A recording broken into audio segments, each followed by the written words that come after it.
morning. It's good to see everyone here today. I was thinking about this lesson and the series of lessons that I've been doing or working through, and we've kind of been working through the same verse and really dissecting it, and I thought to myself, we're probably getting to the point where people are tired of hearing lessons about the same verse. I hope not. We're at the end of this and getting to the end of the passage, but I thank you for hanging in there with me as we've worked through that and really tried to pull us apart, because some of it ties back to some questions that others had asked me about and things that different individuals wanted to know. And so to get to those answers, we had to really dive into that and really kind of peel things apart and peel that onion apart, if you will, and look at the various layers to it. Let's think about this verse that I have on the screen. This is quoting from Genesis chapter 2 that was read for us earlier. For this reason, a man shall leave his father and mother and be joined to his wife, and the two shall become one flesh. This is a great mystery, but I speak concerning Christ and the church. We've been looking at the topic of marriage and really expanding back to what does that look like for young people as they're initially thinking about becoming married someday, and what are the things they need to do. And so let's recap this just a little bit. We started out by talking about the topic of dating or courting and kind of the two different approaches and some history to that and what that looked like. And within that, we talked about kind of the roles of men and women and in that process and how that looked and what different parts they could play in that process and kind of how to make that happen. We really sought to understand the goal of marriage. What is the goal? And the goal comes from what you see on the screen there. He speaks there concerning Christ and the church. And if you recall, we talked about in Genesis, man being created in God's image. And the idea of marriage is showing that relationship of Christ and the church. And so we show that to the world each and every day through our marriages. We looked at challenges and how to overcome them and in that process as we're working through that. And next we looked at Ruth and Boaz, and we talked about kind of what that would look like. And this is a great example of a man and a woman and working through some of those things. And eventually they were married and became a family. We then sought to answer the question, why marriage? You know, we talked about this in terms of the world today, because honestly, there are many people in the world who look at marriage and say, why get married? Why would I do that? Isn't it easier for me to just not be married? Maybe I spend time with somebody. You'll hear the term in media, and you'll hear the term people talk about my partner. They'll talk about somebody that they're just kind of partnering with in life, but they never talk about marriage because it's easier to kind of walk away from that and dissolve that. They don't want to have the commitment that comes with marriage, but it is a very important institution, something that God put before man and serves a very important purpose. After that, Mike talked about wedding vows and the importance of vows. And he really expanded on that and the things that we say to one another as we're becoming married, and how important it is to think about what we say, but live those things that we say to one another. Well, then we talked about the idea of leaving. And this is where we looked at Jacob and Leah and Rachel and Laban, and we looked at that event and him working for Laban and eventually taking his family and leaving. And eventually Laban follows after him. And at that point, they had to draw some boundaries. They had to set some boundaries there between them, because it was time for Jacob to raise his family and to be able to do that without being under the hand of Laban. After this lesson, then Mike also talked about men and women, manhood, womanhood, and broke those things down for us. And we looked at those topics. And so today we're going to talk about the idea of cleaving or being joined to one another. And we're going to kind of bring this verse to an end. From Genesis 2:24, a man shall leave his father and mother and shall cleave unto his wife, and they shall be one flesh. That's from the King James, that word cleave, which may not be familiar to us, but we'll break it down here and let's understand a bit more what that word means. Cleave comes from a couple of words, the Hebrew word davek or davak, and then the Greek word proskalio. I probably said that wrong, but you get it. There's those two words that are used there, and if we look at the usage of those words in Scripture, we can start to understand the concept of what that means to cleave or be joined to. And so if you go to Joshua chapter 23 and verse 8, but you shall hold fast to the Lord your God as you have done to this day. It's that same word, that Hebrew word there, and it's the idea of holding fast, holding on to something, not letting it go. In Job chapter 19, he says, my bone clings to my skin and to my flesh, and I have escaped by the skin of my teeth. The idea of clinging to something. And that visual there of bone and flesh together is something that'll be important. So keep that in your mind. Remember that thought. The idea of overtaking. Then he took his brethren with him and pursued him for 7 days' journey, and he overtook him in the mountains of Gilead. This goes back to the lesson that we talked about with Jacob.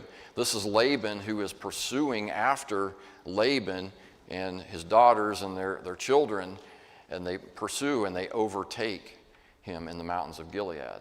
That idea of overtaking comes from that word used there for cleave. Staying close, Ruth chapter 2, verse 21, again from our lesson on Ruth and Boaz. Ruth the Moabitess said, he also said to me, speaking of Boaz, you shall stay close by my young men until they have finished all my harvest. Boaz says to her, stay close to these people. There's protection and safety in this, and so stay close to them.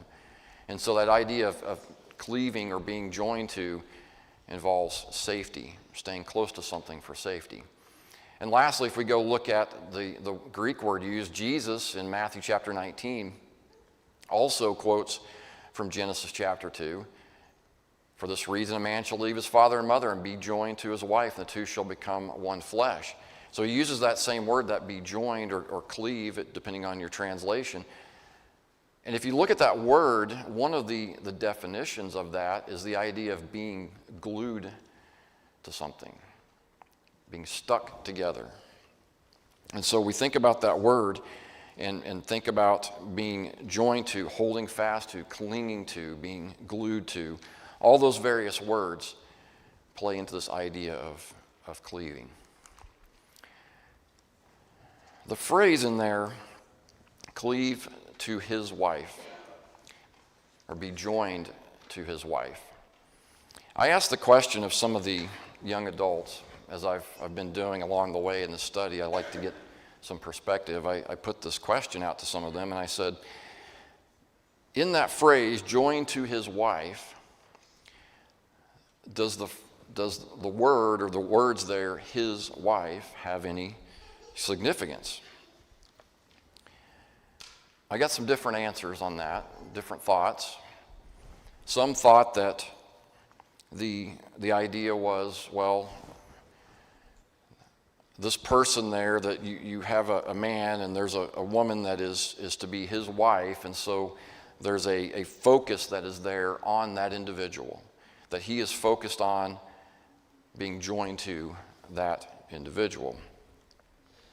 Some others had a different take on it. The idea that the word his may not necessarily imply something specific, but is more perhaps interchangeable a bit. And it's not just, well, it's his wife. There's not a possessive nature to it. But it's the idea that both would be part of this process of leaving father and mother and being joined. Well, I want to unpack some of this a bit more. The word here translated wife, we see this translated in the Hebrew and in the Greek, is the word for woman. In Greek, it's the word gune.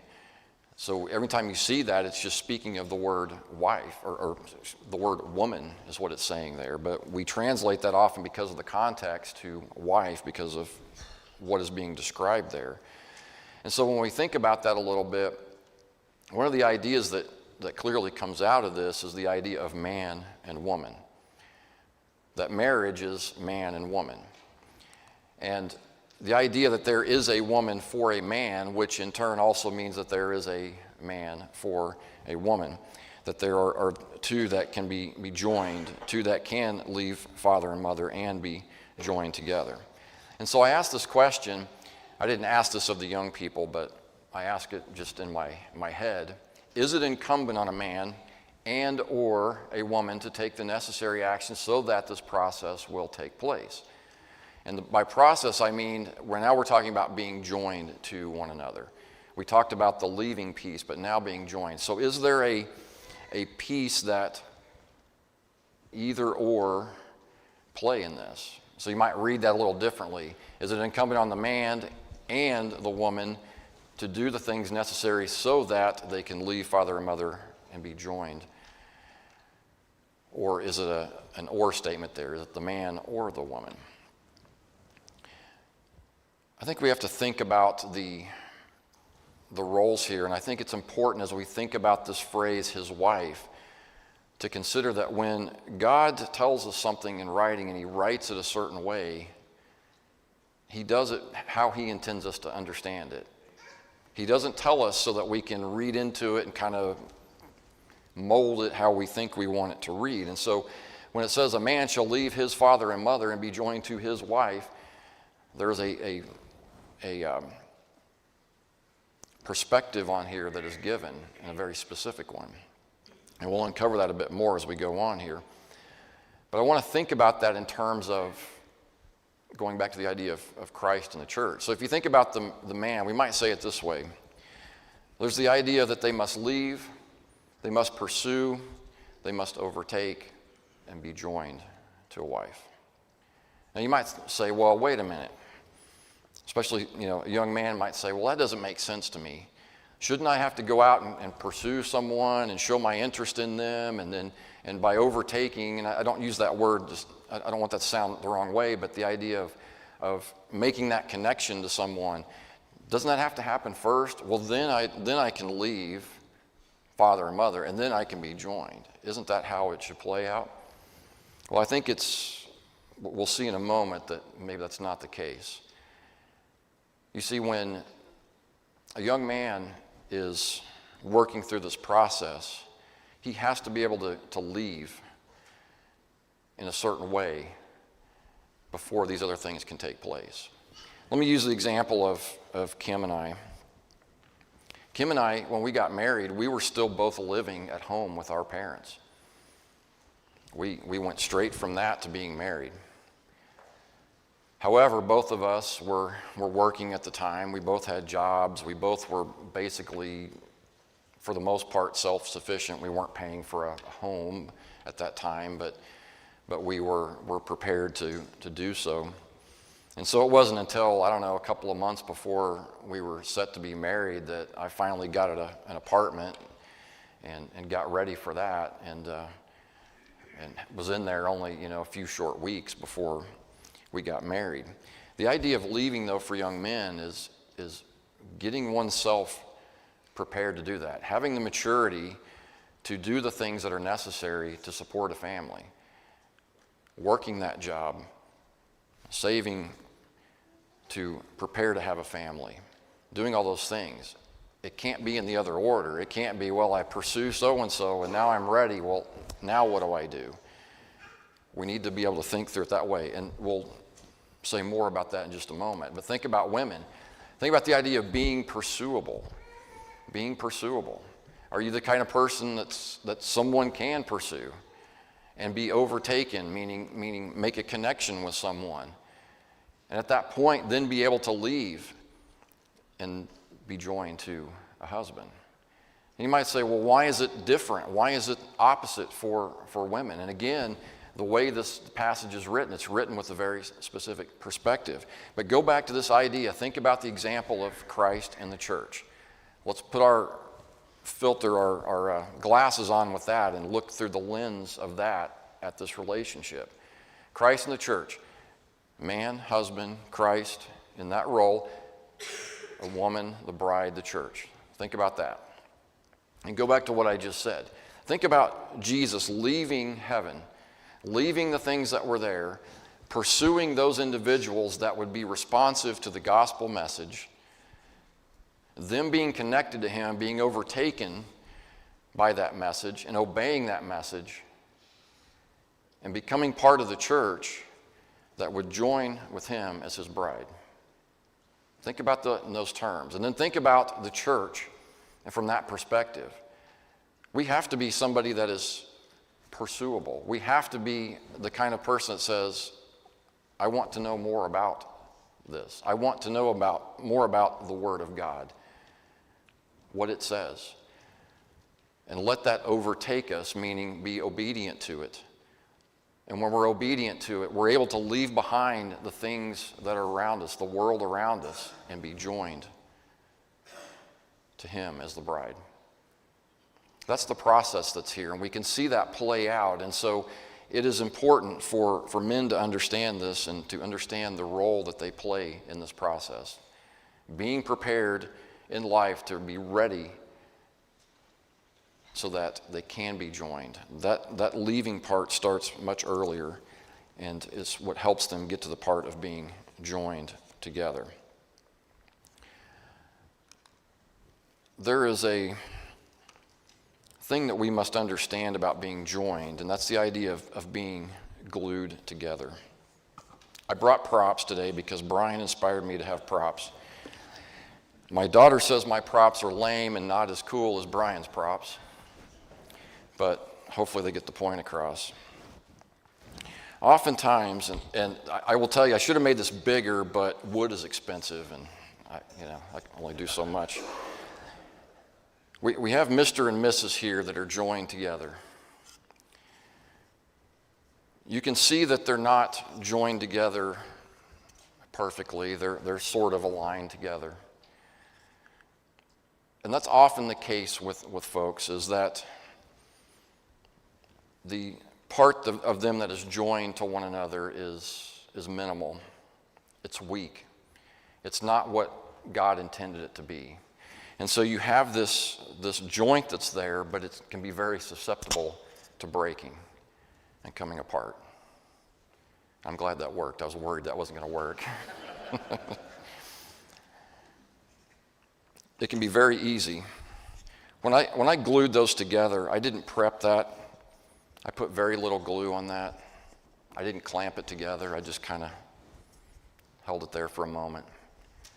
And that's oftentimes what happens with some that are poorly joined together. They can't quite connect. And when anything comes along in life that will take away from that, anything that Satan throws at them, they're easily pulled apart. They're easily pulled apart. But if you take the two surfaces and you sand them together, and we have Mr. and Mrs., same two pieces. If those surfaces are prepared, if that glue is spread evenly on each side, if that glue is allowed to sit there for a little while, and then those two pieces are put together and they are clamped together and held there, then what you get is this. You can't hardly see the separation. You may not even know that there's a joint there. You certainly aren't going to be able to take it apart. It would be very difficult to get this to come apart. And if it did, it's going to be splintered, because it's going to take so much to pull those things apart. When we talk about being joined together, this is the idea that we're going for. And if we think about these weak joints that are there, that's where trouble comes in. And so we need to consider that and think about that example as we go through that, because there's a glue, and we'll talk about the glue here in a moment, what that glue is and how to use that properly. I want to go over to a passage. I typically like to take a passage and really just walk through it. That hopefully helps us to kind of understand this a bit more. And I found it interesting to think about a passage that Solomon wrote in Ecclesiastes, where he speaks specifically about wives, and to think about all that is surrounding that and how that comes into play. So let's go over here to, and I should have left out one click there, the idea of not being unequally yoked together. And I know that passage is not specifically talking about marriage, but it's just the idea of to think about how we connect to one another is important, and not being connected to the wrong person and yoked to something that is not going to help us through life. And so when we think about that connection that's there, let's remember that as well. So think about then this verse in Ecclesiastes. We see in chapter 9, starting verse 7, "Go eat your bread with joy and drink your wine with a merry heart, for God has already accepted your works. Let your garments always be white and let your head lack no oil. Live joyfully with the wife," same word there for woman, "whom you love all the days of your vain life, which he has given you under the sun, all your days of vanity, for that is your portion in life, and in the labor which you perform under the sun." As I like to do when I talk about Ecclesiastes, it's important to highlight the perspective here is from under the sun. It's that perspective of a life that is being lived without thinking about God. Thinking about that perspective. And Solomon is writing here, and it's interesting to me that in the middle of all this that he tells them there, he talks about living joyfully with the wife whom you love. And we want to break this down a little bit and think about some of these phrases that he used and how it applies to our lives and our marriages. So he first starts out there with the word go. King James will say, "Go thy way." The idea here is that you need to make a choice in life. We make choices.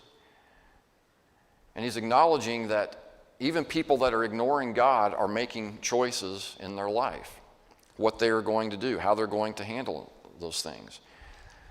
He says, make a choice the way you're going to live your life. Are you going to live it with God? Are you going to live it without God? Make that choice.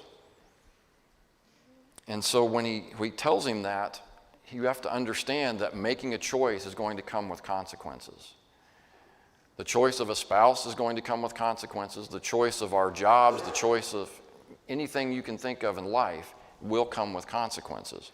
And he says, go, make a choice in all of that. He continues there, eat your bread with joy.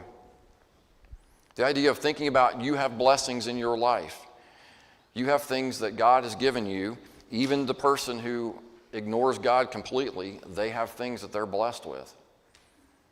And recognizing those blessings and thinking about those things, regardless of the choice you make, recognize that you have a great many things. The world can really get this part right, can't they? They can go out and say, yeah, I can be joyful, I can enjoy the things that I have each and every day. And sometimes those things turn into a distraction for them. It turns them farther away from thinking about God. He says we need to make sure that we enjoy the blessings that we have.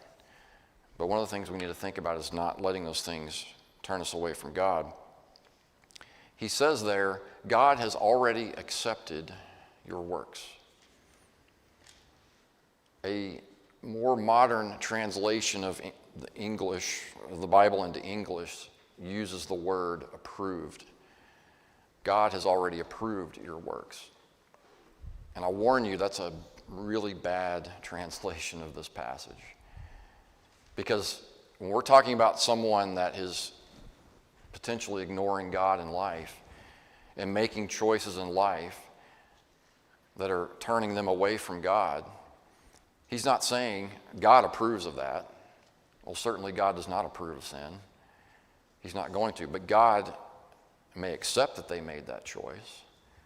You think about with your own children as an example.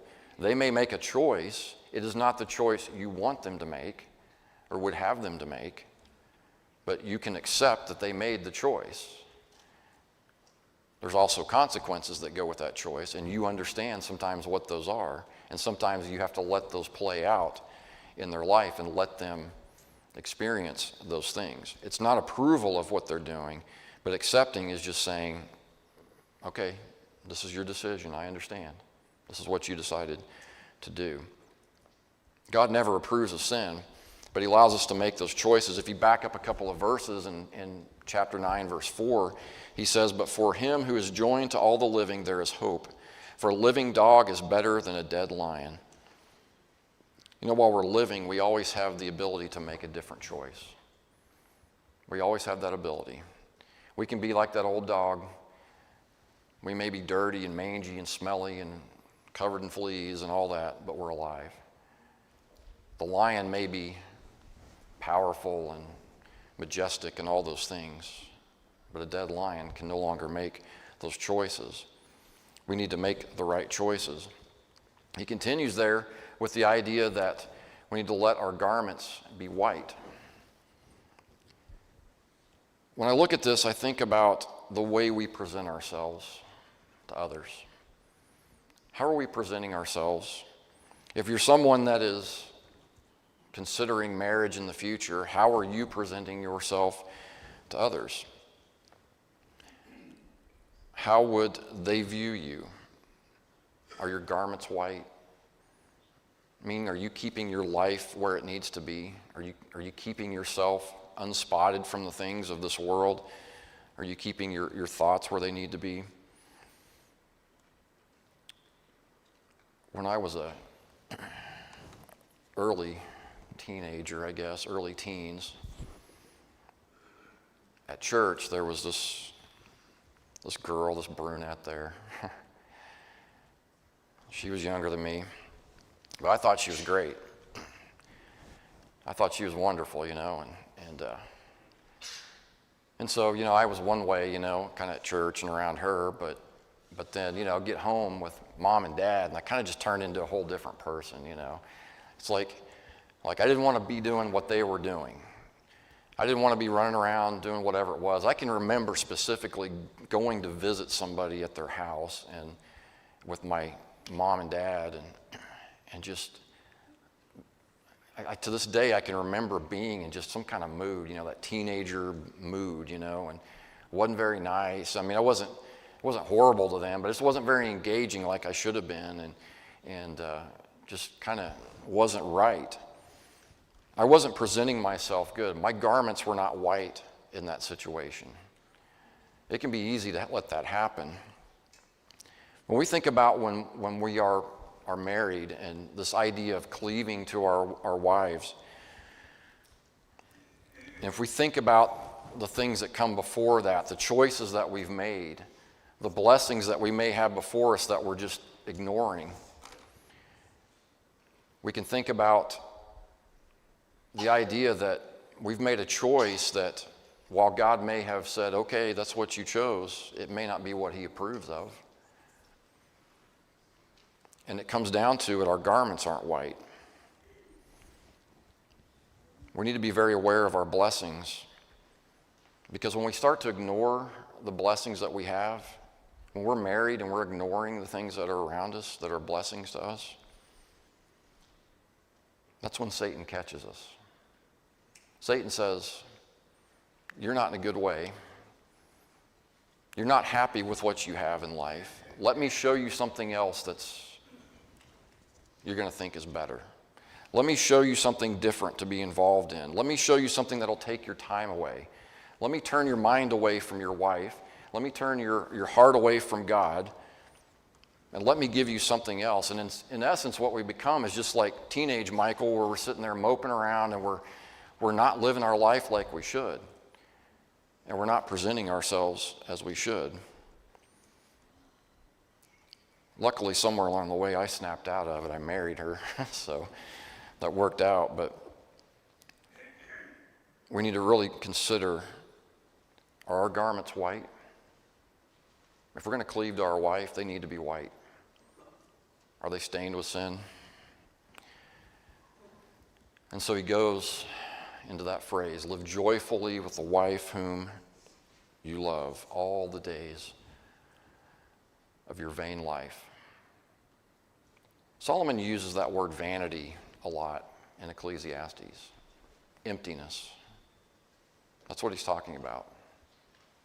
He says, your life, when you've made this choice, when you've decided that you're going to turn away from God, you're not going to live, you have some things in life. Yes, you have blessings. Your wife is one of them. But your life is vain and empty. We may be tempted to alter the words here to read spouse rather than wife. And that's not what Solomon wrote.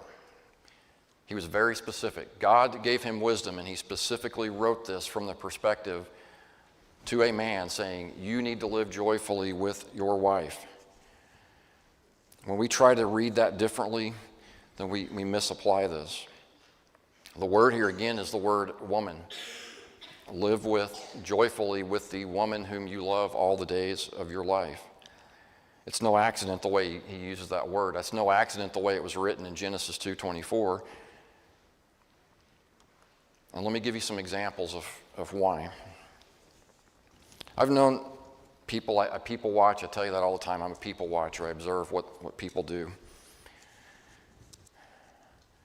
I've seen husbands who lost their wife of over 50 years. And at the same time, I watched a young man, only married a few short years, up and walk away from his wife. I watched those two things play out at the same time. One knew the joy of his wife that was gone. The other put away his wife with little thought to the joy he was giving away. I've watched individuals who worked long, hard hours, maybe multiple jobs, to take care of a wife who struggled with health problems and other difficulties. Kim had a friend who, nobody here, but someone else that spoke to her one day and was dealing with great health difficulty and struggling because her husband wanted her to go back to work.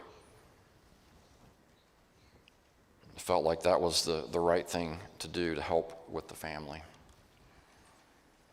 One found joy making his wife happy and caring for her needs. The other was looking for happiness at expense of his wife and her joy.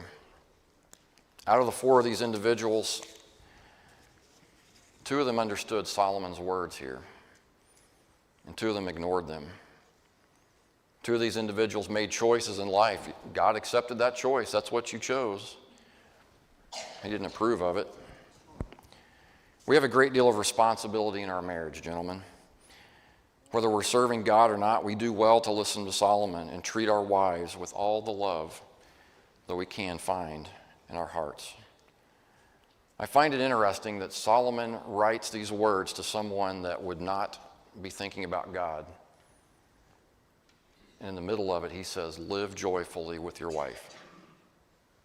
He says, that is wisdom. That is the smart thing for you to do. On one hand, we can work, we can learn, we can grow in wisdom. On the other hand, we're given a great many blessings. But in the middle of all that, Solomon says, is our wife. That's what helps hold those things together and bring us the joy that we have in this life. And it's something we desperately need to remember. If Solomon is telling someone who is ignoring God that they need to do that, that's important, how much more should you and I, who are trying to serve God, invest in our wives and cleave to them? I want to go back to a passage that we talked about in one of the earlier lessons that we've talked about many times, and that is 1 Corinthians chapter 13.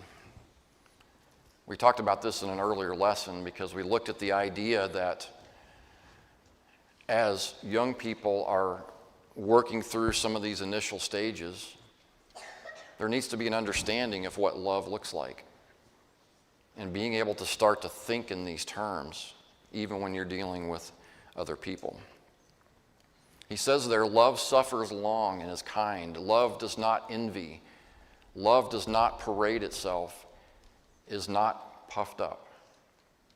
That was the turkeys I showed you, the picture of the turkeys when we did that lesson. It does not behave rudely, does not seek its own, is not provoked, thinks no evil, does not rejoice in iniquity, but rejoices in the truth, bears all things, believes all things, hopes all things, endures all things. Love never fails. If we go back to our example, love is the glue. Love is the glue. It bonds men and women together. It's the thing that holds them together in life. And these words that are here explain that to us.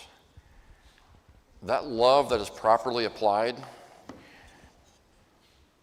when it is spread correctly on one's life, when the surface of your life is prepared as God would have you to prepare it, and when you put that glue of love on there as it would be, and in those formative years as that glue is sitting there and it's starting to change into a state that when the two halves are placed together, if you know this from working with wood, when you let that glue sit for a minute and as soon as you put that together, you have very little time to move it. You better have it where you want it.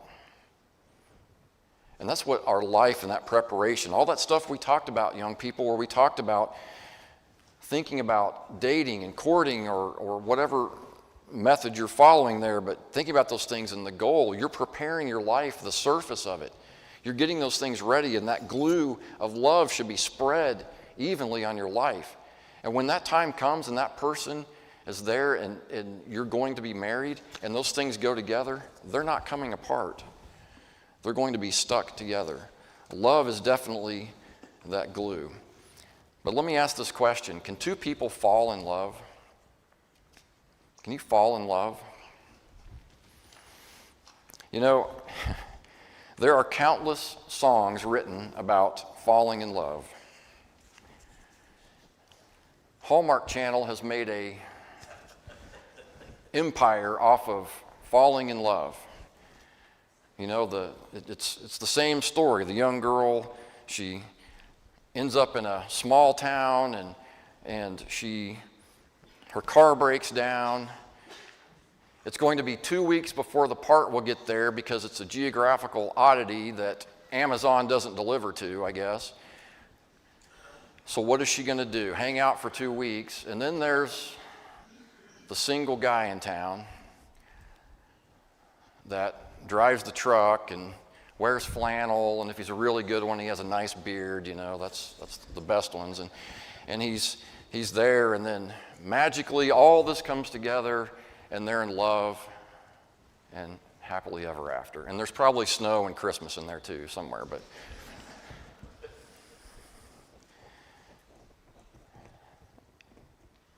people don't fall in love.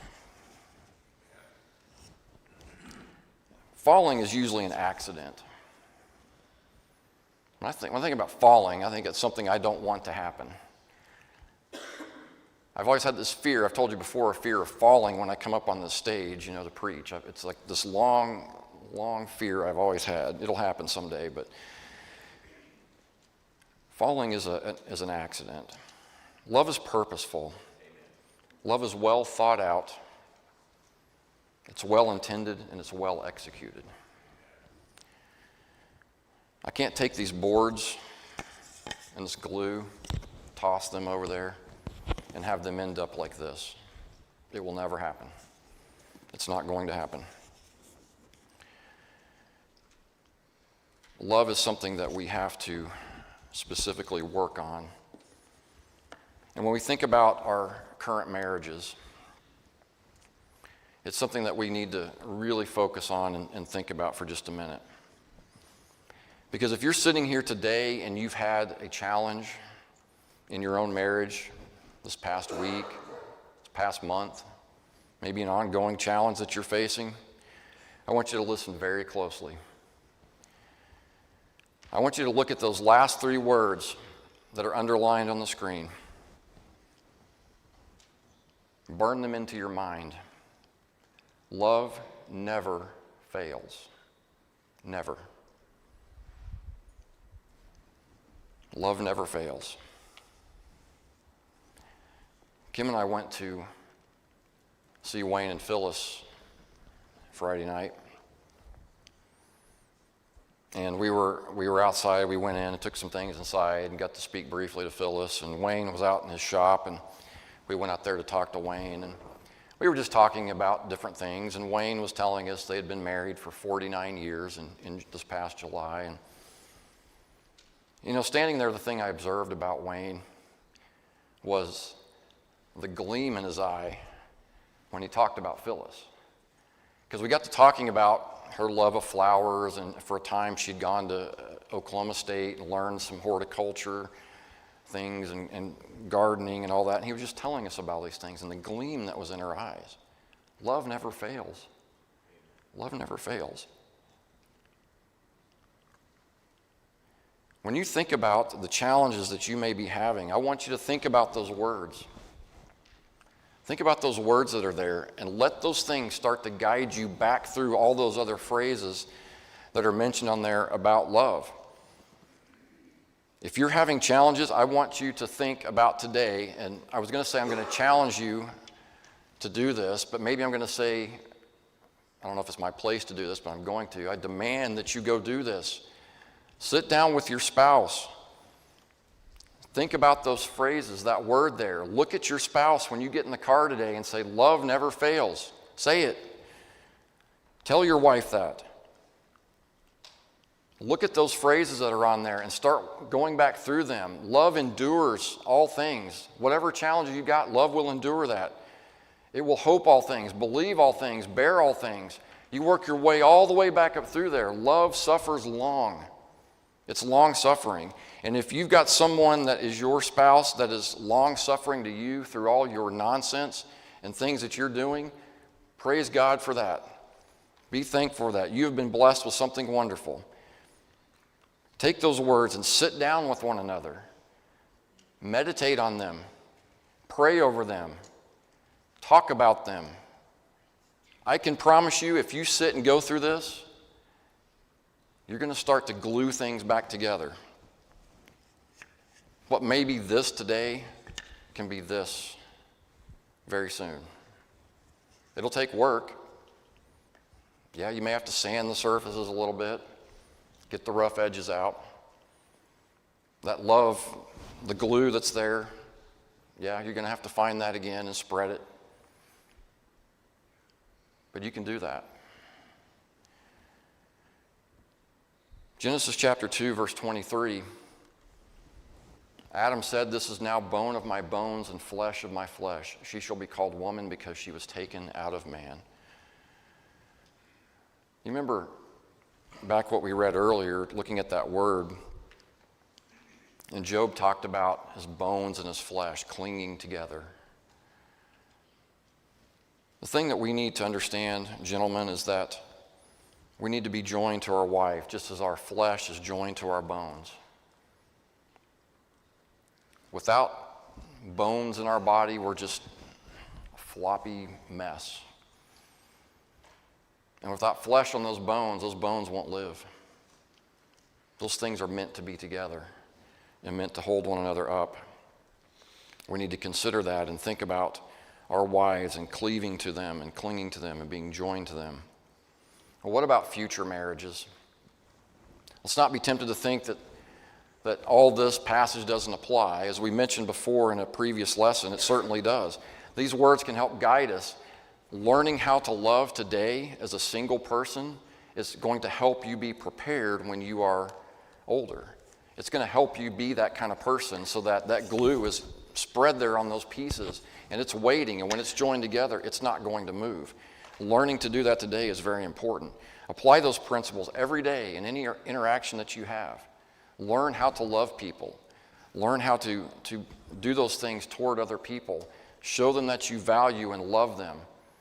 And when you do that, you are preparing your life and getting it ready for the time when you are to be joined to someone else.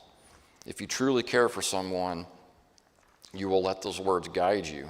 And then when the time comes, you're not going to fall in love. You're going to build a lasting love with someone. I want to go back to this passage here in Ecclesiastes. The end there is, he says, whatever your hands find to do, do it with your might. Sticking with the previous thought, we can relate this to husbands. We can think about putting all of our might into our marriage and into our wife. What if you put your might into your marriage? What would change today? If you're not doing that today, think about what would be different. Give some consideration to that. Speaking with firsthand experience, husbands are good at putting their efforts into other things they enjoy. I can tell you that. There's been plenty of pursuits in my life, things that I've been interested in. Kim can tell you, my brain's always going on something. I'm always thinking about whatever and this and that. It's usually making something, some nonsense that I'm coming up with, but I'm always doing these things. A lot of these times, these things can separate us and pull us apart from our wives. I spent more than a few hours on pursuits, but what I've learned is that I need to appreciate the simple time spent with my wife. She gave me a while back, I left it on the seat over there, I don't have it to show you. She gave me for an anniversary this thing I have on my key ring, and it has GPS coordinates on there, latitude, longitude on there. And I was like, well, what's this, And she showed me, and she's like, well, you got to figure it out, So here I am out in the front yard with my phone, and I'm walking around, looking at the GPS, trying to figure it out. I'm wandering all over the yard because my brain's going, oh, man, I hope she's hidden something out here, something great. I hope it has batteries. I hope it runs on electricity. That's the thing I always ask her. I'm looking for something like that, and I'm walking around, and I'm wandering around, and I weave around a bit, and finally I start to hone in on where I need to be, and it's our front porch.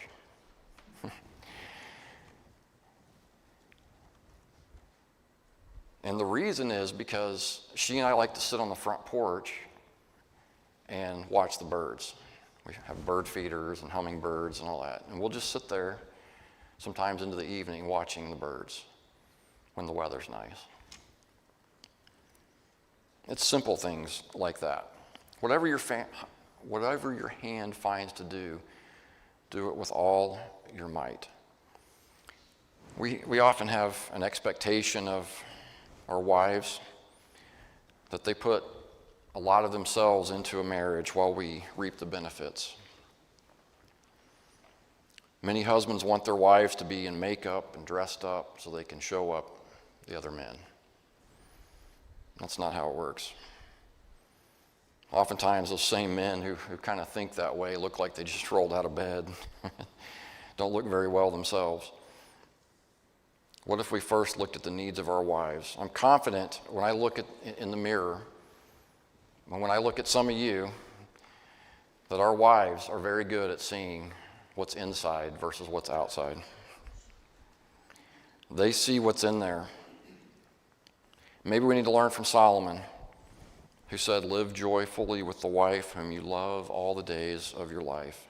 His words convey the very idea of what it means to cleave to your wife. And we can say, if we look closely at Solomon's life, his actions showed differently, didn't they? He wrote these words down, but he struggled with them. Well, let's end this with the example of Joseph. At the very outset of our kind of series of family lessons, Mike gave a lesson on the family of Jesus. And Mike touched on this a little bit, and I thought it was appropriate to come back to when we think about this idea of cleaving or being joined to our wives. If you look at Matthew chapter 1, verse 18, 19, now the birth of Jesus Christ was as follows. After his mother Mary was betrothed to Joseph, before they came together, she was found with child of the Holy Spirit. Then Joseph, her husband, being a just man and not wanting to make her a public example, was minded to put her away secretly. Joseph finds himself in a predicament here. His wife, the woman he's betrothed to, is going to have a child, And now he has to decide what to do, because from typical, the way this would be handled, she would be put away, made an example of, and it would become a big deal. But it's interesting to look at what it says about him. He was a just man and not wanting to make her a public example. You see, he's looking at Mary and the love that he had for her. He's like, I don't want to do this. I don't want to do it that way. So he's like trying to think of how to handle it in secret so that she's not put to shame. But of course, we know an angel of the Lord came and would talk to him. But when you think about this example here and think about his thought process, he didn't look at it and say, well, there's some bad stuff going on here, and now I've got my out. You did wrong, and so I'm going to make sure that everybody knows you did wrong. He's not rejoicing in that. He's not looking at it saying, I'm going to make you an example. And it's quite the opposite. He's trying to figure out how to handle this appropriately. And so then after the angel explains to him what is going on here, Joseph, being aroused from sleep, did as the angel of the Lord commanded him and took to him his wife and did not know her until she had brought forth her firstborn son, called his name Jesus. You see, when he understood the situation, love became the thing that was overcoming all of this. It was the thing that he could go back to because he loved her and didn't want to do these things. He just didn't know how to handle it until he was shown the way to handle that. And so what we find is that his love was able to bear this particular thing that was happening. He believed what he was told. He had hope in the future. That was the love that was there.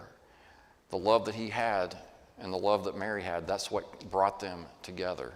And so it goes back to that statement, love never fails. It never does. And you think of this situation because what came out of that is Jesus, the Son of God. And what he brings to our life is love that's never failing. Despite the fact that you and I go out and we make decisions that are not approved by God,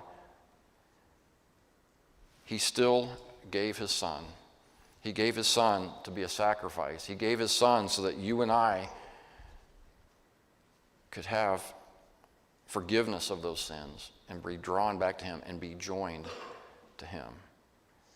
Isn't it interesting how, from the very beginning, God created man in his image? From the very beginning,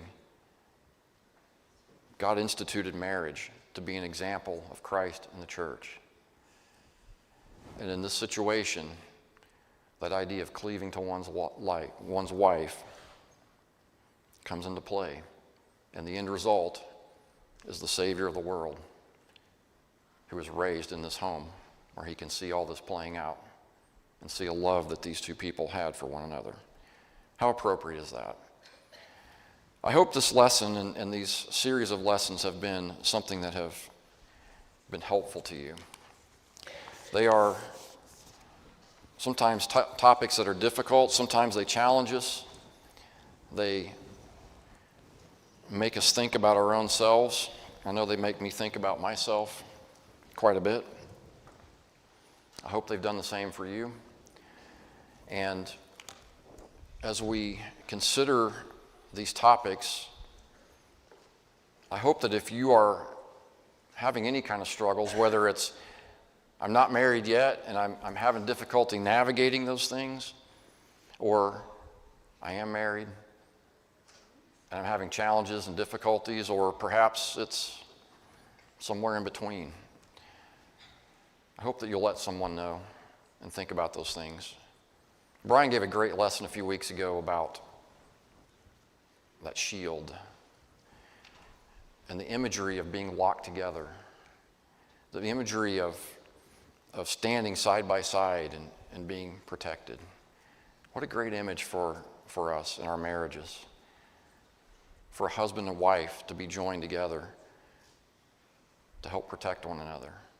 And what a great thing for us as a congregation of God's people to think about. We can stand side by side together and help protect one another. If you need that, We're here to do that. Brian's here to do that. He said he would. We'll all do that.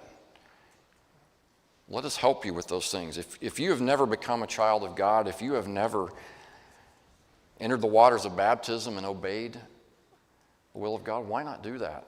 Why not give consideration to that? Why not make that step today?